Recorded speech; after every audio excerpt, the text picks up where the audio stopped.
வணக்கம் நண்பர்களே, இது உங்கள் மிங்கி சமையல். இந்த வீடியோ கொத்து பரோட்டா எப்படி வீட்டில் செய்கிறதுங்க பற்றி பார்க்கலாம். பரோட்டா மட்டும் கடையில் வாங்கிக்கோங்க.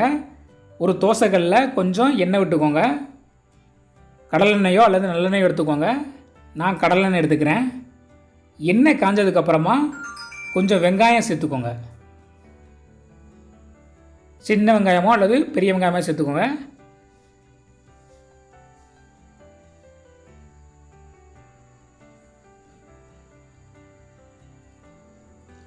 வெங்காயத்தை கொஞ்சம் நேரம் வதக்கி விடுங்க.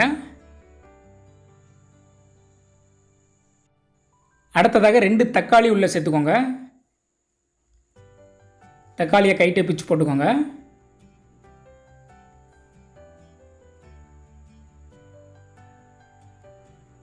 கொஞ்சம் நேரம் கிண்டி விடுங்க.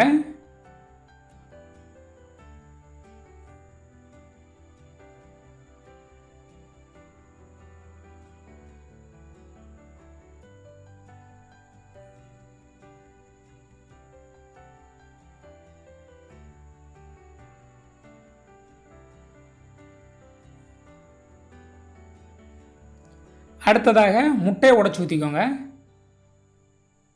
2 முட்டை ஊற்றிக்கலாம்.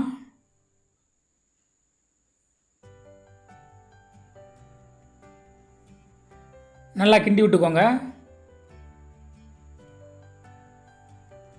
அடுத்ததாக புரோட்டாவை உள்ளே போட்டுக்கோங்க. புரோட்டாவை நல்லா பிச்சு உள்ளே போட்டுக்கோங்க. உங்களுக்கு தேவையான அளவு புரோட்டா போட்டுக்கோங்க. 2லேருந்து 4 வரைக்கான புரோட்டா உள்ளே போட்டுக்கலாம். அடுத்து கொஞ்சம் சால்னா ஊற்றிக்கோங்க. சால்னா ஊற்றிட்டு நல்லா கிளறி விடுங்க.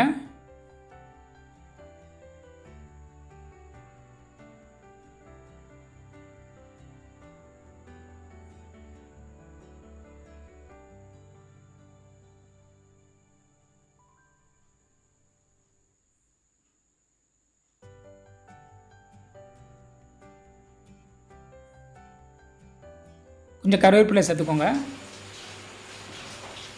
உப்பு தேவையான அளவுக்கு சேர்த்துக்கோங்க. இப்போ நல்லா கொத்தி விடுங்க. ஏதாவது ஒரு டம்ளர் எடுத்து கூட நீங்கள் கொத்தி விடலாம். அவ்வளோதான் நண்பர்களே, கொத்து பரோட்டா ரெடி. இப்போ நீங்கள் எடுத்து நல்லா சாப்பிடலாம்.